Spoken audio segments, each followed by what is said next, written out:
Coming up on this episode of the Roundtable. You've got Plutarch talking about the ways in which Spartans would sort through human babies to see which should live and which should die.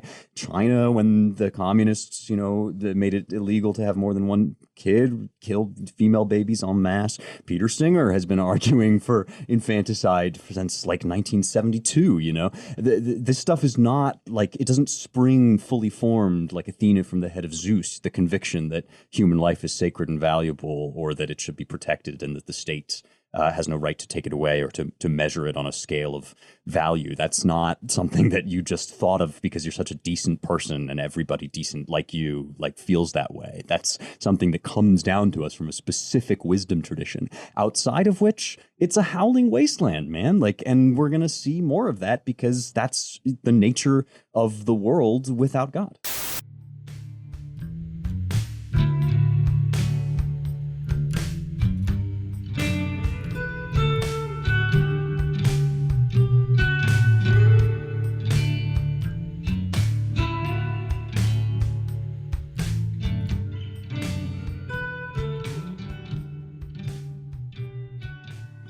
Hello, and welcome to the Roundtable, your weekly publishers and editors podcast here at the American Mind. I'm your host, Spencer Clavin, features editor of the American Mind and associate editor of the Claremont Review of Books. I am joined by a motley crew today, if ever there was one. Editor James Poulos, founding editor Matt Peterson, publisher Ryan Williams, managing editor Seth Barron. Let me try to get everybody here, remember who's here, and a special guest, our contributing editor, Helen Roy. And we have assembled the Avengers today because we have such a momentous series of events to discuss. The thing that's on everybody's mind, and that I'm pretty sure we'll spend most of our time on today, is this Supreme Court leak. There's actually lots going on besides that, but this is the thing. There's so many dimensions of this that we thought we would just drill down into it. And so I'm going to introduce what most people probably already know and then hand it over to the panel as quickly as possible. It was Monday night, I believe, at least that's when I recall Twitter kind of blowing up with this, that Politico dropped a draft opinion which had been leaked. This is the first time, as I understand it, in the modern history of the court that this has happened. Samuel Alito writing a draft majority opinion on Dobbs v. Jackson Women's Health Organization, which is, of course, the much discussed case in which the court stands to strike down Roe and Casey, putting the question of abortion legalization back in the hands of the state. And this draft opinion suggests that that is, in fact, what they are going to do. I'm going to read one key passage here, although I'm sure we'll discuss more of it. And then we'll talk a little bit about the cultural fallout around this, and I'll hand it over to the team. So Alito writes in this draft about the mention in Casey, or the quote from infamous quote from Casey: "At the heart of liberty is the right to define one's own concept of existence,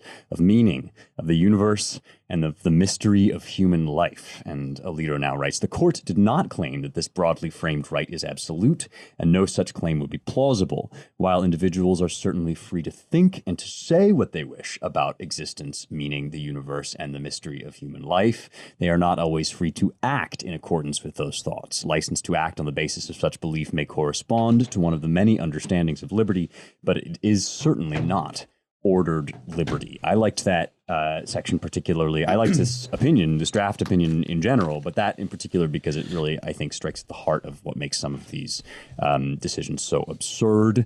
But there's lots in here to mull over and discuss. It really does eviscerate Roe and Casey and kind of go back into the common law history that Roe pretended to understand.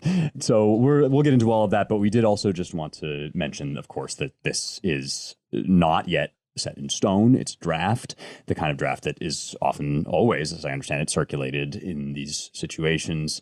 And so leaking it is a big, big deal. There's been speculation online about who could have leaked it and for what purposes. The going theory is that this is a liberal clerk, or even, some people say liberal justice, like Sotomayor, trying to either pressure the court out of finalizing this decision or to ready the troops to riot, which is already, of course, expected in the event of a final overturning of Roe and Casey, that there would be rioting in the streets. And that's kind of been brewing. You know, people have been gathering outside the court. There have been some heated interactions, no direct violence that I have seen, although folks can correct me if I'm wrong about that. And nevertheless, of course, this is, you know, everybody is kind of tensely gearing up for a big old fight. And the crowd that was screaming about insurrection on January 6th is strangely silent about this violation of norms. So on the other hand, of course, the justices themselves have reacted pretty strongly. As you might expect, Chief Justice John Roberts denounced the leak. He said it's a betrayal of the confidences of the court, a singular and egregious breach of that trust that is an affront to the court and the community of public servants who work here. And the work of the court, he says, will not be affected in any way. So we're all watching carefully as people do things, really atrocious things like post the home addresses of the justices online to try to intimidate them. But it's, you know, we're watching, people say we're watching history unfold a lot. We really are watching history unfold. More than 50 years of this fight now coming to a head. And I'm going to hand it over to the team and ask you guys where to begin. What do we make of this? It's going to be a fun summer. Yeah. Well, I came in just a few minutes late, so everyone forgive me if Spencer, you brought this up already, but out here in Los Angeles, the beginning of riots started last night. So I think we should expect more of that. It probably will not be quite the insanity of the summer of George Floyd. Yeah, it's funny. What I'm struck by, and we all kind of knew this ahead of time, but it's fun to watch it it's interesting to watch it in real time, is that it almost didn't matter what kind of opinion was written at all. And this has been a trend in sort of liberal frustrations with and denunciations of right-wing jurisprudence for at least a couple decades now. It's just the result. I mean, there's no discussion really of the reasoning. I mean, there are a few, left-wing legal guys on Twitter trying to dismantle the reasoning. But for the most part, the coverage of this is so shallow and so demented in a way that it's sort of out of all proportion with what the normal work of the Supreme Court is. I haven't read the whole opinion yet, but I've sort of skimmed it, and I don't know. I don't know. Who knows what the interesting thing will be to watch whether they release an opinion early, a full verdict and opinion early, because I suspect this would have dropped on the last Tuesday of the court's term, which is usually the last Tuesday in June or the third to last Tuesday in June. If they let it out earlier, that will be interesting. The results of the investigation will be interesting. And I agree with one part of the left's critique. Schumer was saying this for completely opportunistic reasons, of course, but the old kind of GOP establishment. And so this is yet another sign of the times of the clash between the new right, the MAGA right, the Trumpist right, and its followers and fellow travelers, and the old establishment. The old establishment types just wanted to make a big deal about the leak, the court's integrity, the institution's integrity, and really don't want to talk about the substance of the ruling and its justice, I think, as far as those of us on this podcast regard it. So, yeah, all things to watch. The more interesting thing will be, Matt and a few of us were discussing this the other day on a chat. I think whether this opinion carries the day with 5 against 4, whether something other than this transpires, there's really no going back. This is just yet another escalation in the culture wars, which drives deep down into the tectonic cracks in our national civic life. And this with the sort of racism, anti-racism stuff is the big one. So it will continue to fuel our turbulent regime transformation, either one way or the other. Helen, since you're joining us for this specific purpose, I thought we could turn to you also. It seems to me as if not only, I mean, the people who are fighting on the pro-life side or fighting to overturn these decisions have noted for a while that, overturning Roe and Casey is the beginning of a fight rather than the end of it. And we've seen, the cult of abortion, as I think Seth called it on the site, on full display here. Real broken brains, real desperation, real horror, and as Ryan indicates, an incapacity, I think, to deal with legal reasoning or to think rationally about this at all. And I wondered kind of what your assessment of the situation on the ground is as this unfolds. Are you optimistic about future, a post-Roe future? Are you fearful? Are you both? I mean, it seems like this on the one hand, the state of the awful affluent white liberal brain is really at its worst in these moments. On the other hand, this generation has been called the pro-life generation. There's a huge energy behind this movement, and many years of activism kind of coming to a head. What's your take on the situation? I really agree with Ryan that it is it's a real moment that is exposing. Well, I'll speak on it from the perspective of the right in general, but it's a real moment that's sort of exposing this realignment. And I'm optimistic because from what I've seen, the right is increasingly open to more policies that are sort of generous with mothers, specifically things like parental leave and rethinking healthcare and things of this nature. I think that it's a good thing that this is, if this is a win, then the next steps that are being taken are actually really positive developments for the American family, potentially, if the new right wins. But so Mary Harrington wrote a really great, per usual, column for Unheard that was published today. And I'll just read a section of that because I feel like she really illustrates this whole fissure and this change very well. She says, the American abortion debate is different to ours in the UK in no small part because America's social safety net is so thin. Insurance-based healthcare means the uninsured, who are likely so because they're extremely poor, face either thousands of dollars in medical bills for having a baby or giving birth unassisted. Meanwhile, there's no federally mandated maternity leave, and maternal mortality is high by developed world standards. By far, the most common reason for abortion is poverty. Some American pro-lifers recognize this, and many, often Christian organizations, are dedicated to providing support to impoverished pregnant women. But pro-choice feminists are also justified in noting the existence of conservatives apparently happy to hand responsibility for sexual continence entirely to women while shrugging at male sexual libertinism. In doing so, they ignore the multitude of social and economic pressures that make unwanted pregnancy profoundly frightening.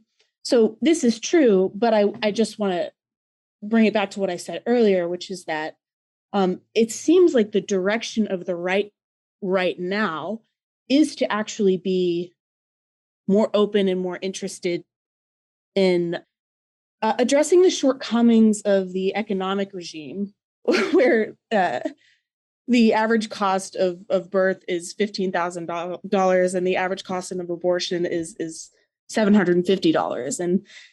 And so I'm really kind of positive about that. I feel good about that.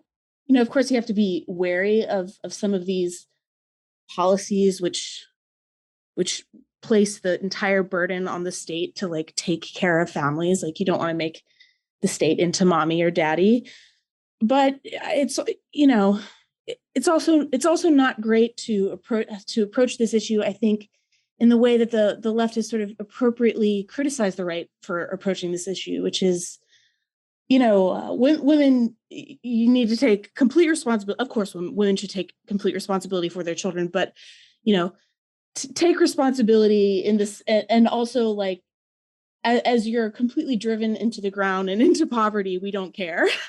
So that's kind of an interesting development, I think. Yeah, no, it is interesting. I mean, I would quibble with Mary Harrington. And I think a lot of Europeans make this mistake thinking that our lack of a national health insurance program falls mostly on the very poor. I mean, it really doesn't, right? I mean, the very poor do have national health insurance in the form of Medicaid. Right. It's really the middle class and the lower middle class. Sure. Right. But her point is well taken otherwise. What I think is interesting about all of this is look how quickly, the left hasn't had to defend abortion for a really long time. And now, as they try to, what you hear them saying is that they're sort of running away from it.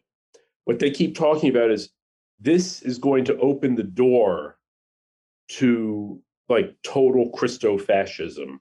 This is going to, the next step, like Biden said today, is they're going to start segregating gay kids in the schools. They're going to outlaw interracial marriage. They're going to repeal Griswold and make condoms illegal.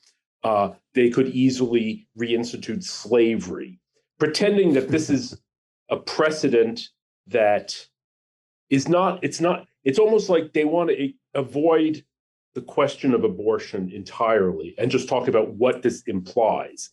And I think part of the reason for that is they've situated all of debate in America as about the Black question. Everything has to be seen in terms of disparate impact and equity. Well, how do you do that with abortion?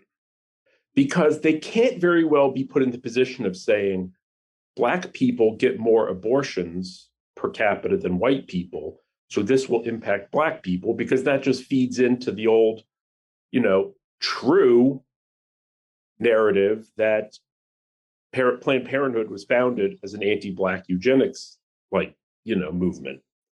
They don't really want to get into that. So they're trying desperately to come up with some other way to situate it. I don't know. I'm curious to know what you guys think.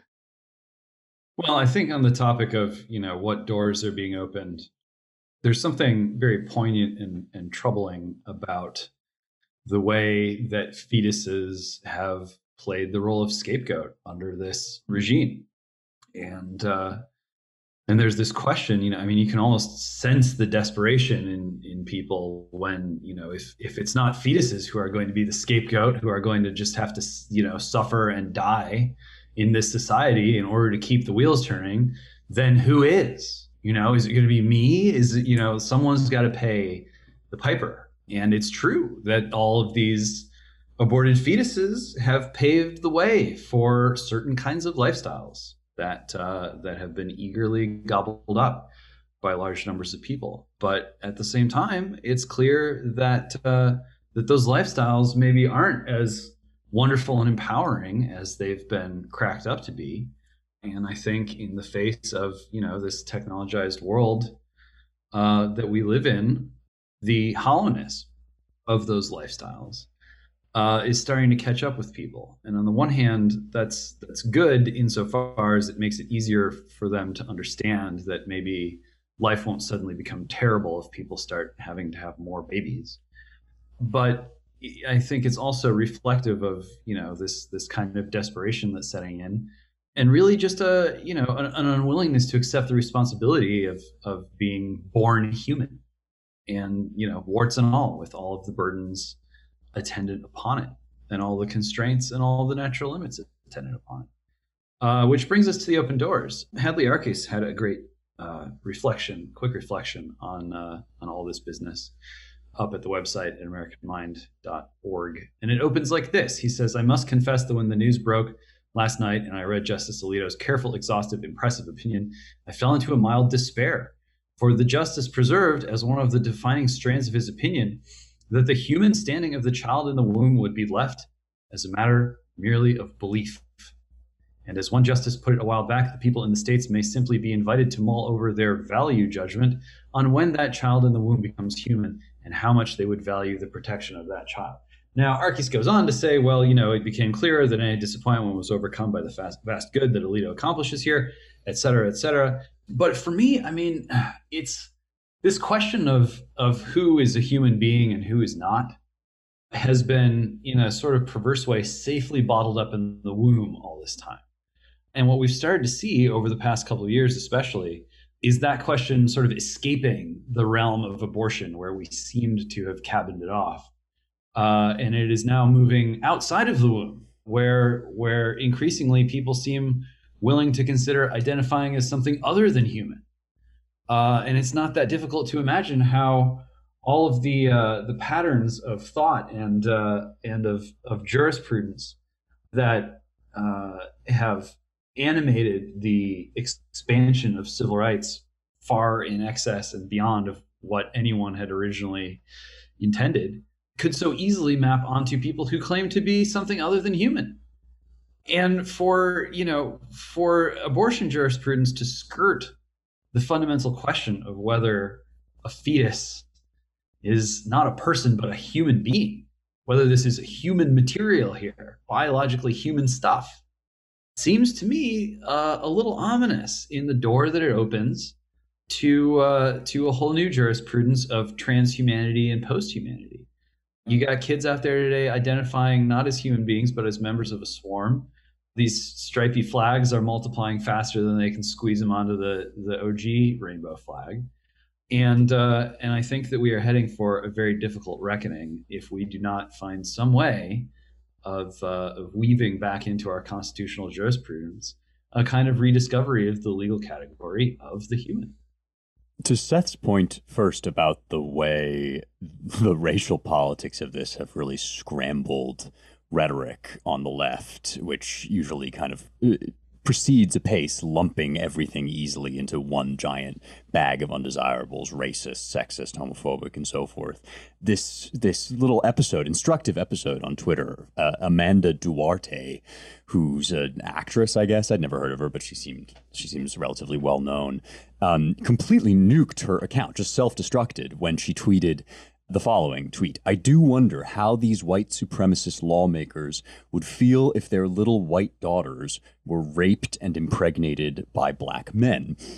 And as Seth is indicating, what this shows is that like this issue it just completely frustrates and thwarts the script in every way. Duarte then had to delete her tweet and, in fact, delete her account as she was piled onto. And, at a certain level, I suppose, rightly so, in that she was just saying the quiet part out loud, but she's just, and the Biden thing too, where he's saying like, well, now they'll separate gay kids in schools. I thought that was like copy pasta. Like it was just somebody had, offered him it's like I fed a bot 10,000 accusations against white supremacist fascists and asked it to produce its own. Like, here's what the AI spat out. And that's sort of part of what's going on here. And it speaks at in a deeper and perhaps more serious level to this philosophical stuff that James is alluding to and describing in great detail. At the same time as this is happening, sort of quietly, but not without some press fanfare on the right, Canada's euthanasia laws have just spiraled out of control. There's an essay on The Spectator called something like "Why is Canada euthanizing the poor?" And it just details the extent to which now there seems to be a really well-documented and extensive trend that as Canada has gone further and further in the direction of kind of measuring human life by its cost and benefit to the state, the sort of economic bottom line, it turns out that it's a lot cheaper just to encourage poor people or people with, serious chronic but not terminal conditions to just off themselves. And it's dark and hideous, but it is all of a piece. It's completely consistent with the Roe decision, in which Justice Blackmun speculated about a number of reasons why you might want to abort a baby, among them the possibility that this baby would be unwanted and impoverished. And of course, you only need to hear from the many eloquent anti-abortion activists, such as the lovely young woman who suffers from cerebral palsy because she was bathed in saline solution and survived a late abortion attempt, to understand the satanic nature of that reasoning, but it is it's the other option. It's the only other kind of reasoning besides imago Dei reasoning, which says, as James is indicating, not that a person is some kind of legal fiction and that we can, attribute rights and duties as we choose, as the state finds appropriate to, different entities. Maybe it's a corporation, maybe it's an infant, maybe it's a machine, who knows? But rather that human beings are created in the image of God and that they exist because God desires that it should be so, that it is good for them to be around. And this, this is a kind of unavoidable choice that's going to come up in front of us. If you read somebody like Martine Rothblatt, the transgender transhumanist who has been writing about this stuff and pouring vast sums of money into research on it, you can read right in Martine's book, From Transgender to Transhuman, his description of the coming of persona creatus, as she puts it, that we will begin to recognize these machine-human hybrids for what they are, people, just like you and me. And again, it will be, in the absence of a truly robust conviction that people are created in the image of God, it will be the state who decides who counts as a person and who doesn't, if they're too old, if they're too young, if they're too fetal, or what, and you're right, James, this will bleed seamlessly into the transhumanist stuff. And I'll make one last nerdy point that actually I promise has significance, and that is that she should, of course, have written persona creata, not persona creatus. And it's telling that although Rothblatt seems to think persona means person the way he wants it to, it actually means mask. It means assumed character or false outward show. And that tells you everything you need to know. Just a quick coda, Spencer.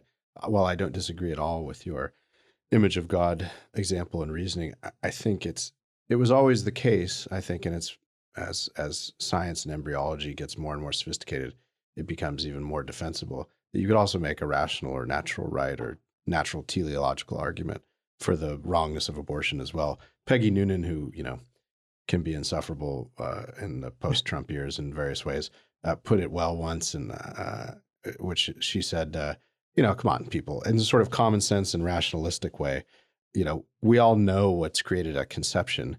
We all know what it's going to turn into. It's not a Cadillac and it's not a liver.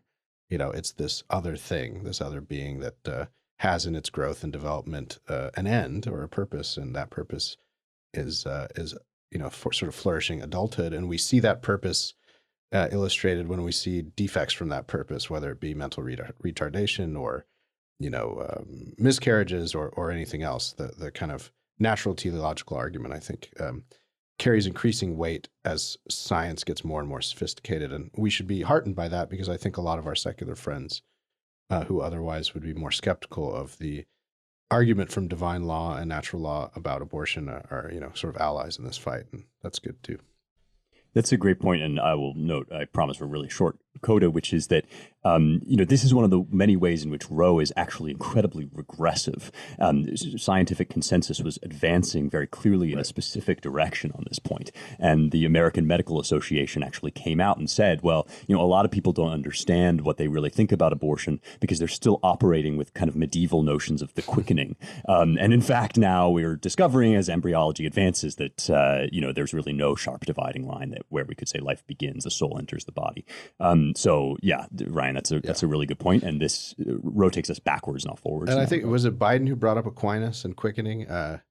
Yes. Yeah. Yes. It's and they completely missed the point of that. I mean, Matt's shaking his head because he's read more Aquinas than all of us probably. No, the whole point of the quickening was to figure out when it was actually a life. It wasn't some. It was not somehow an adjunct of the trimester reasoning in Roe. I think isn't it? It's just absolutely crazy. Just real quick on that point, when they go to the medievals, right, and all of a sudden they're like, "Well, according to medieval science, which Aquinas was reacting to," you're just like, yeah. If you read Galen, really? Yeah. And the whole point of the quickening is that when it was sat there and been like, "Oh, what do you know now? Oh, okay, now that's when we know life begins." And they actually, when they go to Aquinas, they are relying on the best that medieval science could offer, which, of course, I assure you is not what they do when it comes to everything else. Just real quick on this, just listening to everyone, a sentence or two, I just want to say, it's interesting to me how this is slowly unveiling all these old arguments, classic distinctions and divisions that have always been with us, but have been obscured and sort of veiled and no one wanted to talk about. And it almost seems like everything everyone's saying is that these issues are just being pushed to the forefront, whether people want to talk about them or not. And I have to say, I mean, I'm happy about that. I'd rather have these things be revealed and for us to talk as a society about reality, no matter how divisive and crazy that gets, than continue in this kind of fantasy pretend world we're in, when of course many people still are. But you know, I mean, it's going to get a little scarier when the results of evil and lies fall apart. There's a lot of collateral damage, and that's not a good thing. But I tremble at that. But at the same time, we're at least reality is being forced upon us, I guess, and that's in a grim way heartening to me. I agree with that completely. And, you know, in the same way that the American right is sort of having to look inward at its stances on abortion and perhaps it's, you know, our shortcomings on not just our stances, but our messaging on the American left, it's been wildly entertaining to see them arrive at all the right conclusions for all the wrong reasons. Like, you know, these women going on Twitter and saying, well, I guess we're just going to have to stop having sex with you. It's like, okay, well, congratulations. Like, you've discovered abstinence, sweetie. Yeah. Yeah. As the meme on Twitter goes, your terms are acceptable, right? Right. Yeah. Right. Or when they say like, oh, well, I hope this means that the right is open to like publicly executing rapists. I'm like, inshallah, yes, like sign me tell up. me when. Yeah, absolutely. Let's do it. But yeah, they're having, I think that abortion is really, James kind of talked about it in terms of a sacrifice, a sacrament of this like techno-satanic regime. And in a very much more basic way, it has been a pressure release valve for sexual utopia and power, like this anarchic sort of dystopia that everybody hates but continues to participate in for reasons. And I think that, and I tweeted this earlier this week, and I've been thinking about it a lot. It's like, you know, people wonder like, oh, why are people so committed to abortion? Like, why do women just need to be able to kill their kids? And it's like, no, I think what women are addicted to, or women are interested in, or attached to when it comes to abortion is, well, and who knows, because, you know, demons are everywhere. So let me just concede that up front. But I think it's more about a psychological defense mechanism, you know, like if women are sort of regarding themselves and understanding that they are being regarded by their casual sexual partners as utterly disposable commodities, then that logic has to sort of permeate their whole life. They have to be okay with it. They have to internalize it. And so, you know, what a baby represents is the true meaning of sex. And in that sense, what it represents is the true gravity of sin when it comes to sexual misconduct. And so I think that it actually like really, really breaks people's brains to have to contend with just how much they're hurting themselves, just how much they are offending God when they participate in this sexual regime in the way that we're meant to, or not meant to, you know, not meant to in the divine sense, but that we're instructed to. So yeah, it's the I'm not telling anyone who follows these issues closely anything they don't already know, but the transformation over the last couple decades, or three maybe, from, the safe, legal, rare Clinton era to the shout your abortion era, with in between the kind of sob stories from the left, not just the left, but just from people trying to justify or make the practical case for some moral wiggle room on, say, very early abortions, whether it be rape or incest or even true health of the mother issues, maybe even later in a pregnancy. That sort of narrative, that reluctant, more out of sorrow than conviction aspect of it has all been completely jettisoned. And it has become a sacrament. And it's now, it's a small cohort, but you have a cohort of women bragging about their multiple abortions, which leads the normal American, I think, to conclude, well, if there's a certain class of folks making a certain type of argument at the leading left edge of this, that it's basically birth control, that can't be right. I mean, there's sort of normal Americans just know that can't be right. And hence we have this very divided, complicated, interesting public opinion spread on abortion where, a slim majority, 54% or whatever it is, says that, most abortions after the first trimester or whatever. I mean, trimester thing was always made up by the Roe court anyway, is sort of monstrous and bad, except in a very narrow slice of cases.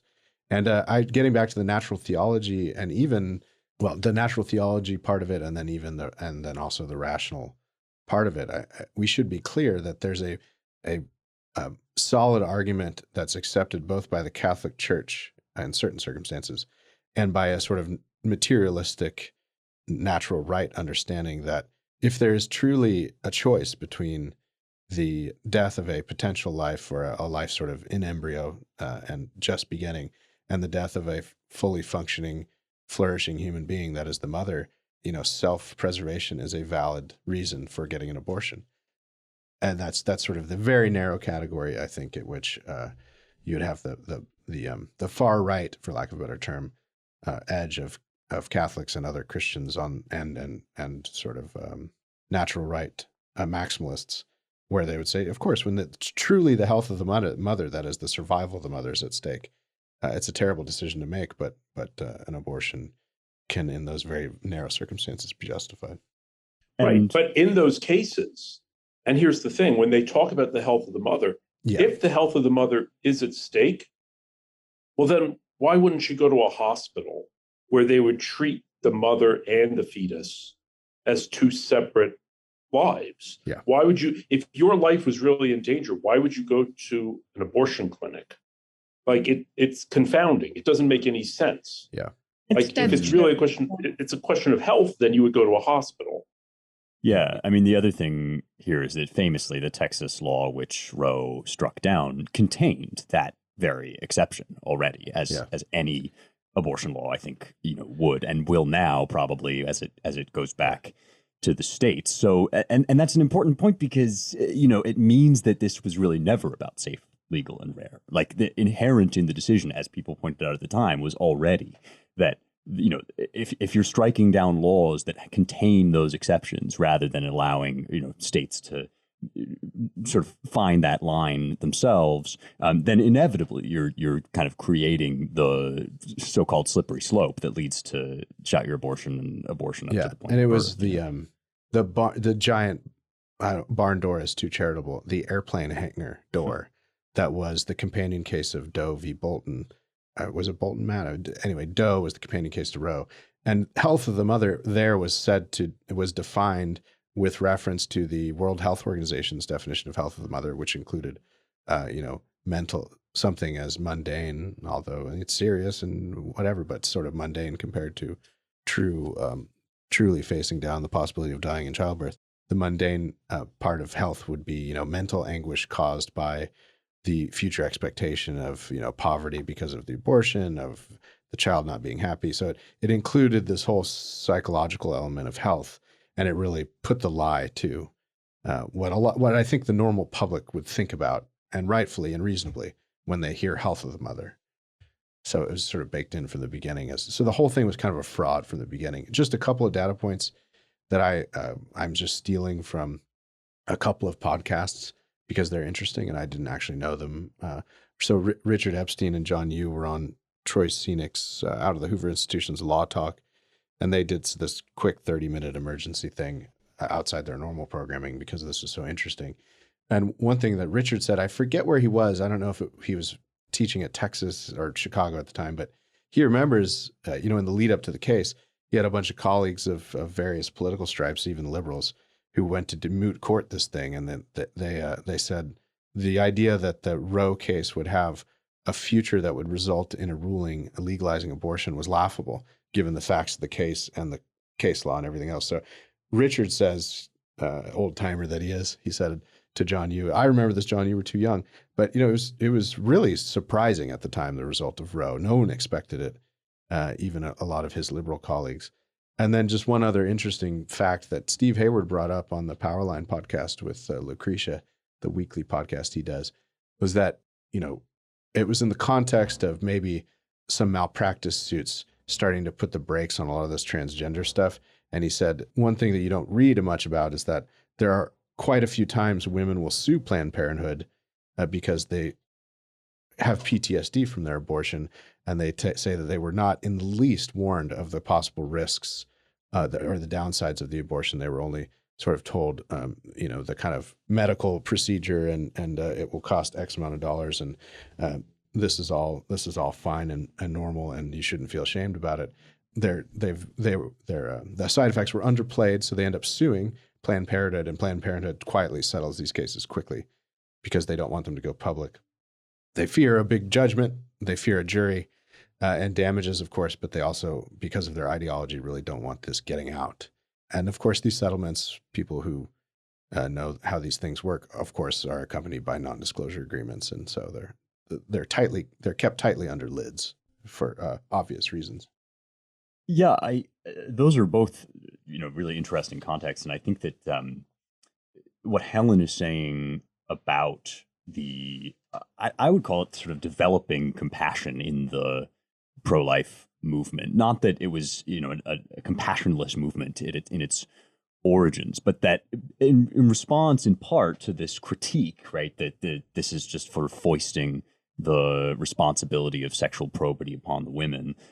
This movement, in the person of, say, like Kristen Hawkins and the March for Life and these, big organizations that have been mobilizing in this way, they're some of the major forces for adoption services, for, health of the mother, for coaching people through pregnancy and so forth, in the country, and it's absolutely true that that's a kind of a crucial part of this, and is going to be a crucial part of this going forward. That nobody is out here like celebrating these tragic cases in which, terrible thing. We live in this terrible fallen world. And Helen and I were texting about this actually the other day, that like the left is so good at identifying true tragic cases and then saying, what would fix this? Like, just kill the poor and the weak, and by enrolling that back, of course, just as we're gonna, open ourselves up, as Matt is saying, to all of these, sort of deeper fights that are currently unspoken underlying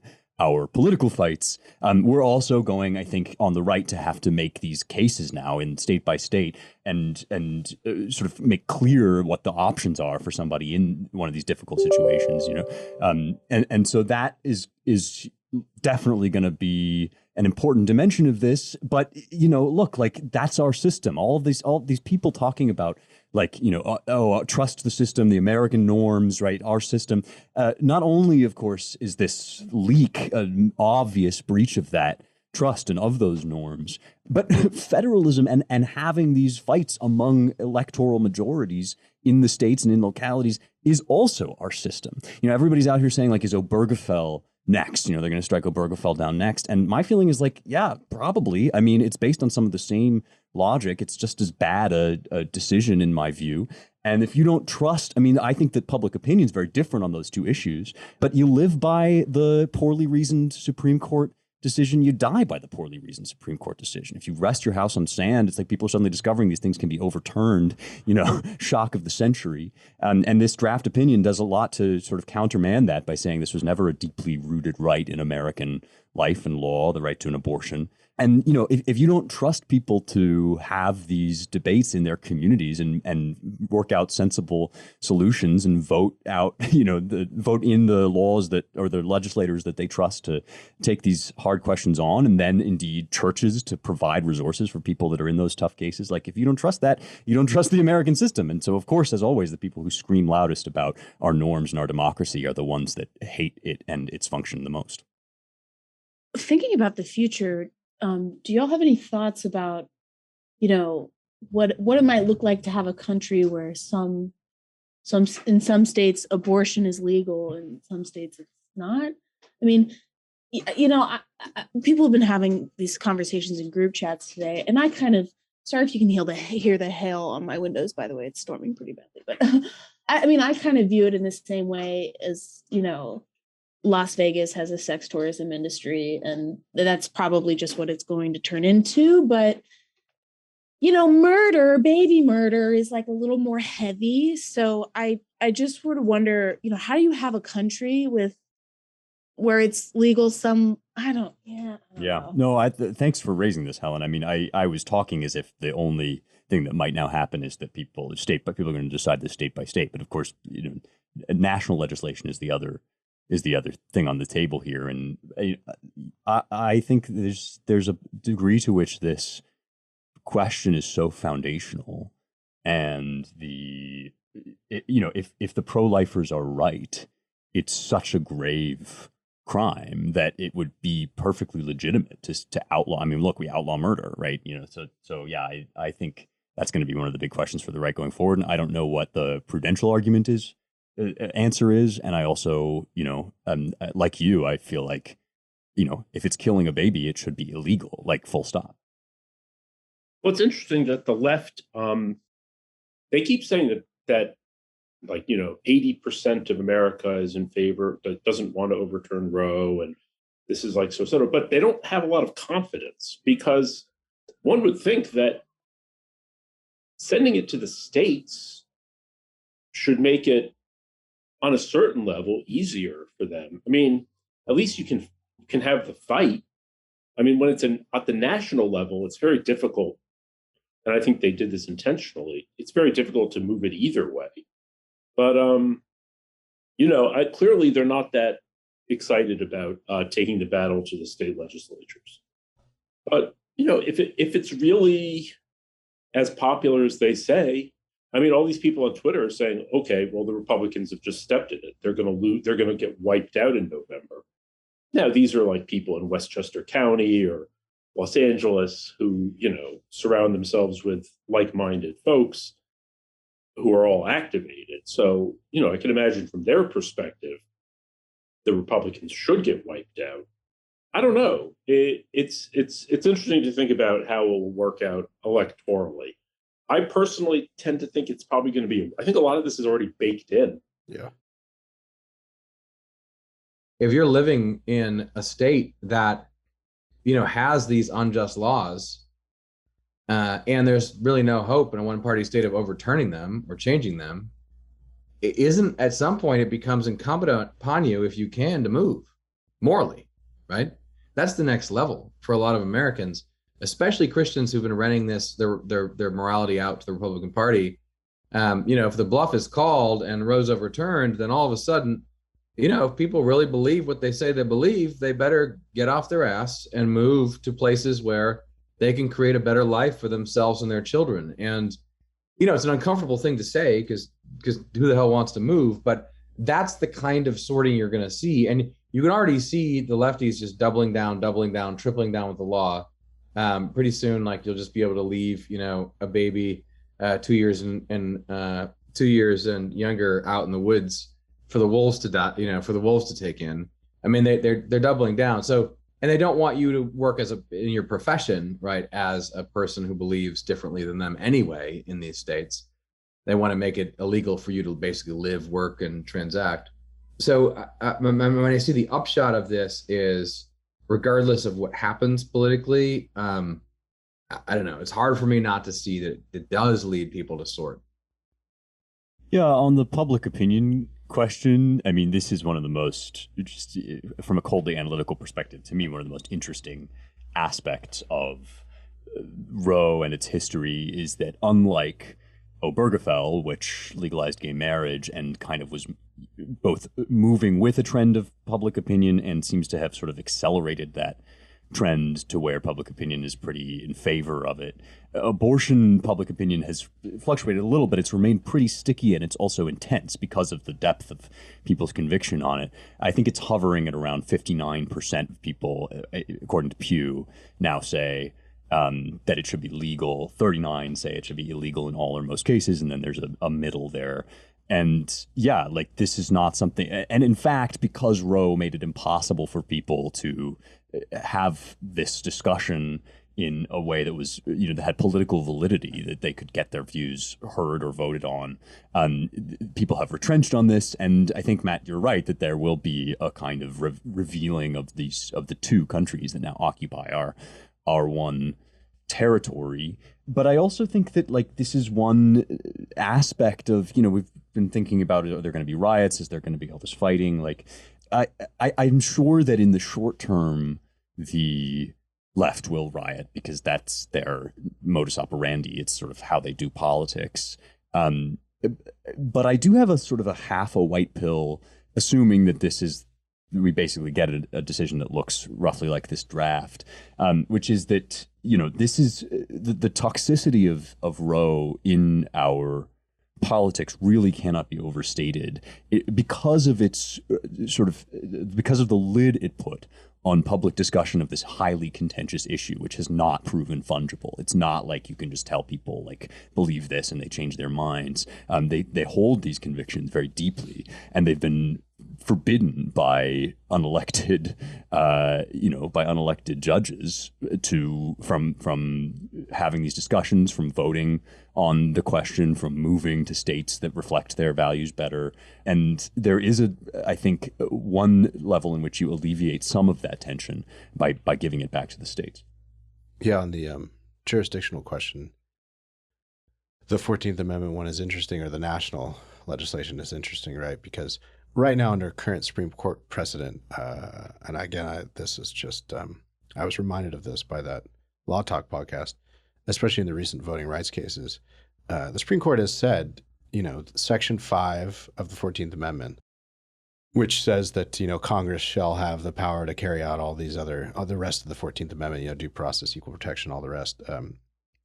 Basically, it's the empowering Congress part of the amendment, has been basically nullified by the Supreme Court in certain cases in what the Supreme Court would call political rights, for lack of a better term, growing out of their jurisprudence over the last 50 years.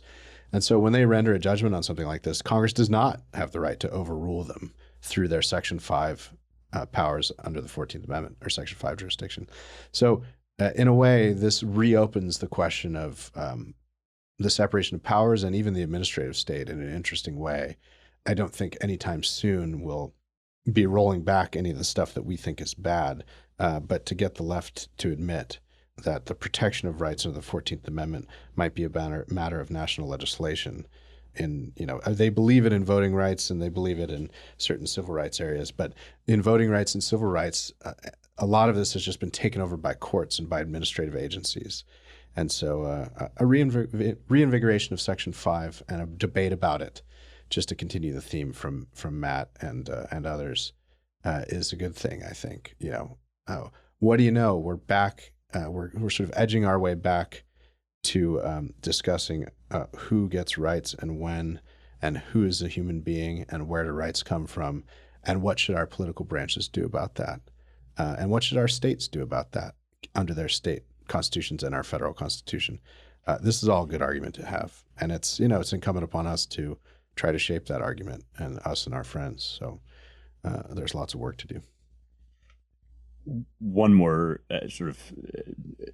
addition to Matt's point about the extremism with which the left is pursuing this issue and will continue to when it becomes a state issue.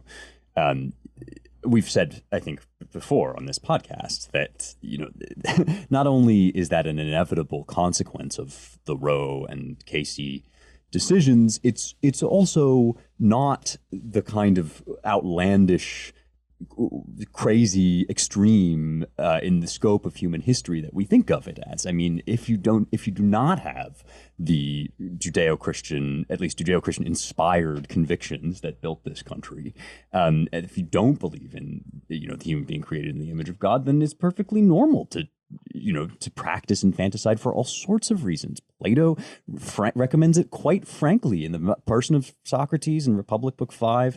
You've got Plutarch talking about the ways in which Spartans would sort through human babies to see which should live and which should die.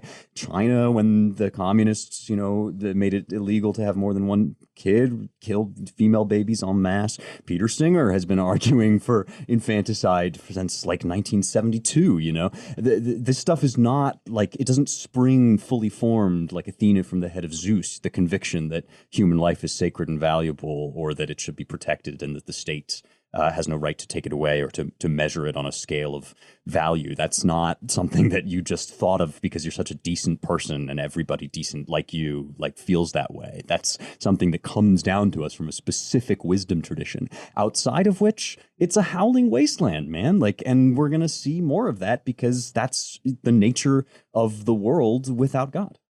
Yeah. I mean, can we say, one thing that Roe covered over, but in a very unhealthy way, without healing the wound and the division, it covered over it and just said, well, you can't make laws about this. And where we're going is ripping that Band-Aid off, which wasn't healing anything at all. It was just making the division worse. Where we're going is recognizing, which many pro-lifers have said over the years, that you're talking about a basic division over what human life is and, all the things you're talking about.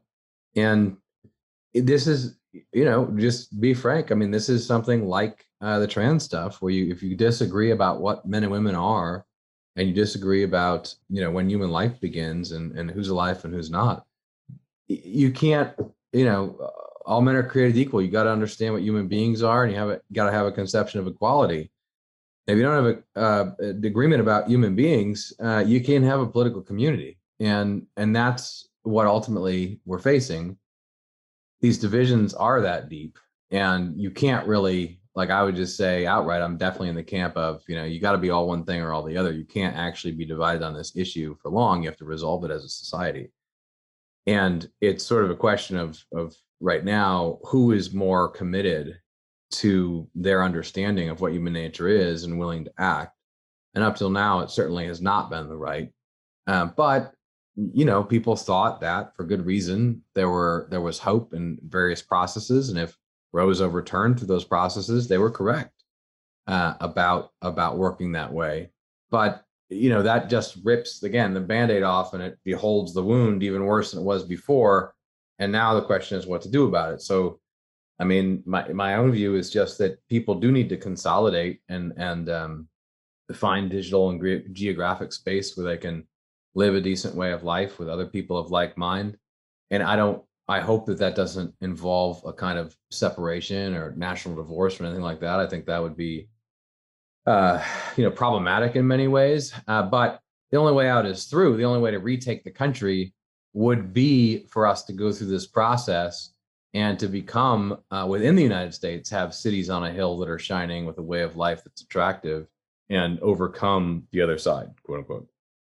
And either that happens and the country is reformed or transformed, or, it does start to break apart even more than it is now. Either way, I think it's good to think about these fundamentals and what they mean for our own lives and how we want to live.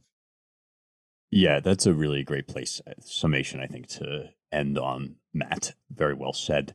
And I'm going to plug your organization now. You should go to .com if you want to get involved in exactly the kind of initiative that Matt is talking about, the great sort, getting proactive about the great sort and living out the meaning of your convictions rather than just living among people who hate you and under the rule of people who hate you. That's all the time that we have. There are a few other news items, as I mentioned, sort of out in the ether that I'm just going to mention because we didn't talk about them, and I'm going to send you to AmericanMind.org, where we have ongoing discussion of these issues in text. One is the victory of J.D. Vance in the Ohio Republican primary for Senate. We've got an editor's note up about that on the site. And then we've got this new Ministry of Truth that Biden has established under the direction of Nina Jankowicz, rule by theater kid, as it's been described. We're going to have more writing about that coming up. So be on the lookout for that. And thank you for listening to The Roundtable. If you want to learn more, visit our websites at AmericanMind.org, Claremont.org, ClaremontReviewOfBooks.com, and our DC-based Center for the American Way of Life at dc.claremont.org. Plus, one more time, Matt's new organization is called New Founding, and it's at newfounding.com. You can donate to support the show at claremont.org/donate. We very much appreciate when you do that. And we also really appreciate when you rate, review, share, and subscribe on Apple Podcasts or wherever you get your podcasts. Spotify now at last allows you to review podcasts. So you have a civic duty to give us a 5-star review over there. And at the very least, you have a civic duty to keep your mouth shut if you think anything less than 5 stars of us. Thank you all for listening. Talk to you next week.